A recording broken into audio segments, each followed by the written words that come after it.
For this video, I thought I would turn the camera on myself, as it were, and do an analysis of one of my own logs. I just finished a flight session yesterday that I felt like the copter was flying pretty well, and like maybe I would just dig through the logs to see, what I could find. So I hope that this will be an example of what I personally think a pretty good flying copter looks like, at least for me. But also maybe we'll be able to dig into some of the things that I didn't like. So the first thing I want to show you is this roll, and we'll just play it forward. And that looks like a pretty good roll to me. I don't see any bounce at the end. It's really smooth. I've got another one at 428 here. Here it comes. Likewise, really smooth. So let's just take a quick look here at what we see on our PID loop and what that looks like, because I feel like that was a really good and smooth roll. And what does that look like? So here's what it looks like. First of all, I want you to ignore the spikiness here in the D term and the P term. The reason for that is because of the steps in the RC command. That has to do with the frame rate of the RC command. So I think it's a 28 millisecond frame rate, which means that RC command stays right where it is and then updates immediately every 28 milliseconds. And those steps cause these spikes in the D term and the P term. And Boris's firmware with RC smoothing is meant to adjust to compensate for that and get rid of it. But I'm not running that firmware, so that's why you see these spikes in the D term, and there's nothing to worry about there. I mean, it's not ideal, but it's not something that I'm going to be able to fix given the firmware that I've got, and it's not something that you'll see if you've got RC smoothing turned on. So the P term pushes into the roll. When I say into the roll, because the RC command and the gyro are going negative, they're going below the axis, and the P term is also going below the axis. So the P term is pushing to accelerate the move. Once the angular rate reaches where it needs to be, the P term pushes against the roll to slow it down. There's a little bit of oscillation here. Ideally, I would like to see as little oscillation as possible after that initial push into and out of the move. But we can see here that there's just a little oscillation through the middle of the move, and then it pushes out of the move to slow it down as the stick begins to return to center. So there we go. Is this a textbook perfect example of a roll? Maybe not, but you can see from the video it looks pretty good. And I think what matters most in a flip and a roll is here at the end. If there is a little bit of variation in the speed of the roll during the middle, no one's going to notice that because you're rolling pretty fast anyway. So if it speeds up and slows down, isn't completely consistent, no one's going to notice. But notice here at the end, the gyro and the RC command reach 0 at pretty much the same point. And here where the gyro goes above the line, that is the tiniest bit of bounce back. But you can see it is just the tiniest bit of bounce back. And if we were to go back to the other one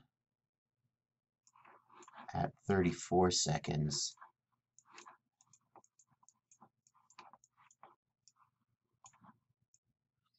so here we can see that the push into the roll is harder, or the push out of the roll rather. Push into the roll, then here's the push out of the roll. And in fact, this is an actual sort of P-term oscillation. I would really not like to see that. And I see two oscillations here. Maybe my roll P is too high, but this is, it's kind of, we're in that gray area where you got to give something up to get something. So if I were to turn roll P down to get rid of this thing, what would I be giving up in terms of my other flight performance? I don't know. And is anybody ever going to notice this? Because here at the beginning of the roll, where you're starting it, you're not as sensitive to things like that as here at the end when you really want it to end smoothly.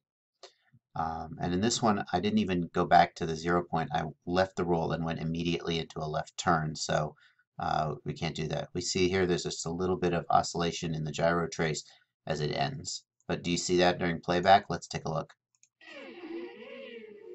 Not really. I mean, maybe if you knew it was there. All right. Now we're looking at pitch. and we are going to do a flip. Let's take a look.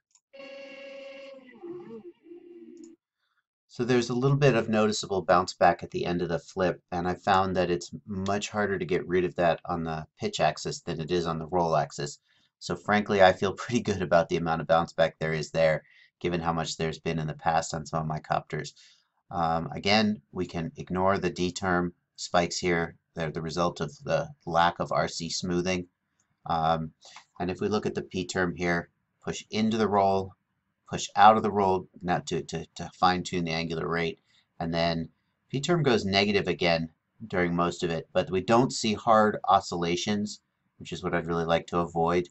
And then here at the end, pushing out, we can see that P term is trying to speed the roll up during most of the roll. It's pushing into the roll because it is on the same side of the axis as the gyro and the RC command trace. And we can also see that we've got this bounce at the end, which is where the gyro here goes back above the line and then comes back down. And it is a visible bounce. Could we try to tune that out? Like, for example, if P term was higher, would these pushes be more decisive, and would we see less here? Would we see a more decisive stop? Or if we increase P, would we see such a hard stop that we would get more bounce? So it's a little bit of a balancing act with P sometimes, where getting rid of P softens the copter up enough that it overshoots and bounces slowly or rebounds slowly. Increasing it too high makes it push so hard that it oscillates and it rebounds or oscillates hard. So there's a sweet spot, and it can be hard to find that sweet spot, especially on pitch with a mini quad where the weight is so spread out along the pitch axis. Bear in mind also this is a 3S system, so it's not as powerful as it could be. I might see less of this with a 4S system where it was just more sort of thrust to weight to begin with. For this next example, I've got the gyros and the motor traces up, and as long as I've got the gyros trace up, I'm going to zoom out and we can take a look at how noisy my copter is. I am running gyro LPF equals 188 and gyro cut hertz equals 60, and you can take a look at the thickness of my gyro lines to see how noisy I am. And I would say this is not the absolute cleanest copter I've ever seen. It looks reasonable on pitch axis in some scenarios. Could probably be cleaner, but it's not super noisy, I don't think. And the reason I pulled this example up is because I punched the throttle at about 151. Let's play that forward. Let's try that again. Hang on.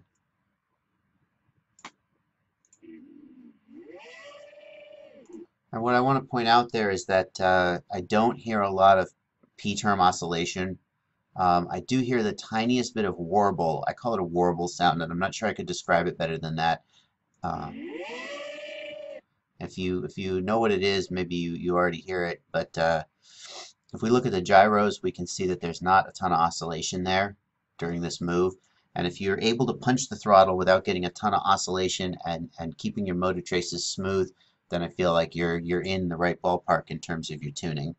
So I point that out because I feel like that's a real benchmark of an overtuned quad, or copter, doesn't have to be a quad, could be a hex, octo. If you've got excess P gain especially, or maybe excess D gain, then when you do hard punch outs like that, you're going to get destabilization. But this looks really pretty locked in and smooth when I do that. We'll do it one more time, just for example.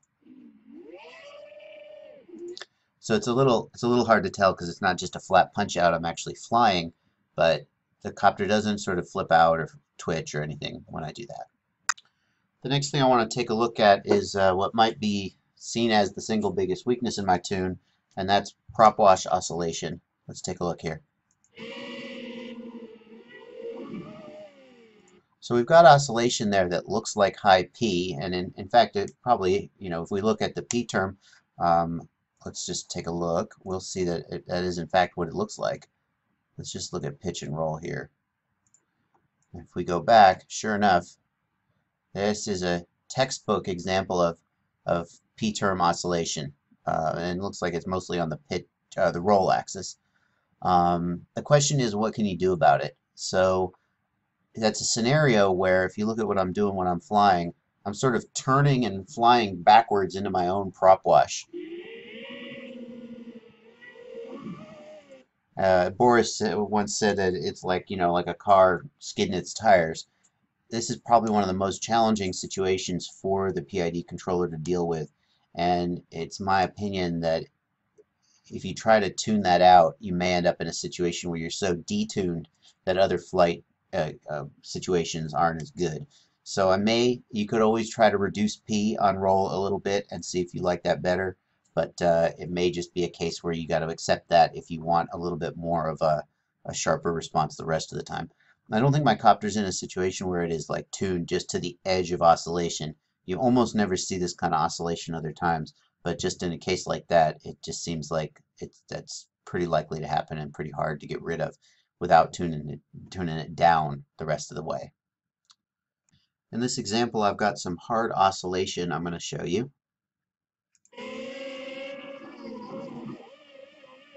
So I would call that middle frequency oscillation. Wow, wow, wow. It's not like a wah, wah, wah, wah, wah, like you would get with a high P. Let's take another look at it. What was going on there? The answer lies in the motor traces. Notice that the yellow motor, the back left motor, is maxing out. And when that happens, the other motors need to drop off in order to compensate for it. You can't get that motor going fast enough, so the front two motors have to slow down. And if we look, we can look at the relationship between the yellow motor and the front two motors, which are the purple and the blue motor. As the yellow motor maxes out, they're trying to maintain attitude. They're going up and down, trying to compensate for the fact that that yellow motor's got no more to give. And also notice my throttle is pegged here. I was about to crash, and I tried to punch out and save myself. Ah! And because the throttle is pegged, that motor maxed out, and they just had no more headroom to adjust. So that's what's going on there. That's not a tuning problem. That's a piloting problem. So there you go. In this example, I hear that warbling sound that I mentioned before. Let's play that forward and listen for it. It comes at about 434. Did you hear it there as I was climbing up into the flip? I don't know if you can even hear it. It's almost reminiscent of what a P-term oscillation would be. I looked at the motor traces, and the motor traces don't look like they have excess oscillation. I guess there's a tiny bit of oscillation here in the yellow motor, the back left motor. Um, that's an example of where, when I hear that, that sounds like something that could be indicative of a problem. But at this point, it may just be that I'm in that gray area between tuned enough and over-tuned and not tuned enough. And you got to kind of find that sweet spot. And probably the sweet spot for this style of flying is going to involve some cases where it feels like you might be just on the edge of overtuned. But in order to have it be adequately tuned the rest of the time, that's just what you got to do. All right, here's the last thing, and this is the hardest thing I think I have left to tune, and I'm not sure what to do about it. It is some kind of sort of random twitches, and I'm going to show you a couple examples of them. Here we go. The first one comes at around 4:45. Watch for it.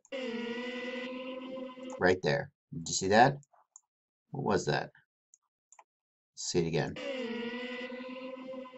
What was that? Almost like a shiver, you know? Let's have another look at another one. All right, here comes another one at 5:06. There it was. And actually, this one goes on a little longer. Keep watching. And there's another one right there. You could just barely not see it if you were right there. Now, normally I would say that that's a sign of excess noise, maybe excess D term or D gain. I got this pretty filtered down though. Gyro LPF equals 188 and gyro cut hertz equals 60. Maybe I need to go to something like gyro cut at 50 and P term cut at like 35. I don't know. I mean, that's the direction I would go with that if it keeps happening. Hope this was helpful and happy flying.